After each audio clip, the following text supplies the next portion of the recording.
দলীয় রাজনীতির গেড়াকলে দেশকে ঢুকাতে চাই না। এই জন্যই আমরা আজ ঐক্যবদ্ধ, আমাদের স্লোগান ঐক্যবদ্ধ বাংলাদেশ। আর কাউকে ধর্ম বর্ণের ভিত্তিতে এই জাতিকে বিভক্ত করতে দেব না, আমরা কেউ দিব না। ওদেরকে রুখে দিব যারা এই নোংরা কাজ করবে।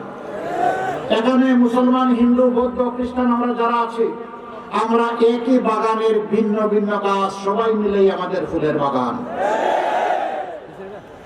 একসাথে চলবো, নিরাপদে থাকবো, যার যেটা অধিকার সেটা আমরা পেয়ে যাব। ধর্মের ভিত্তিতে কাউকে তার অধিকার থেকে বঞ্চিত করা যাবে না। মতলববাজরা এই কথা বলে বলেই আমাদের বিভিন্ন ধর্মের ভাই বোনদের তারা সর্বনাশ করেছে।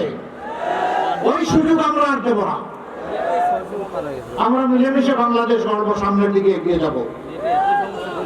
যুবকরা, আগামীর বাংলাদেশ তো আপনাদের হাতে তুলে দেব।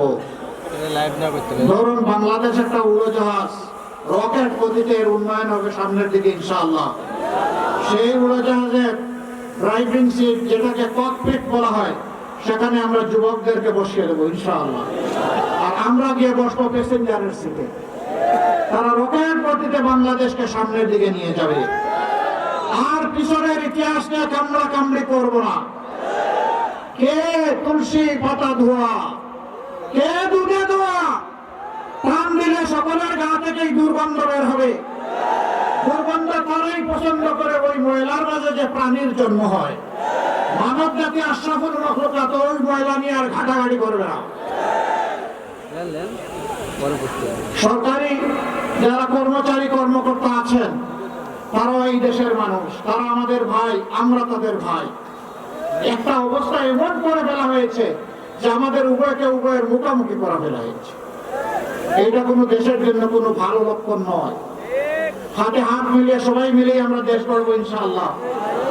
আছে বেতন বৈষম্য দূর করার দাবিতে বিভিন্ন জায়গায় মিছিল হচ্ছে, সমাবেশ হচ্ছে, দাবি দাওয়া পেশ করা হচ্ছে।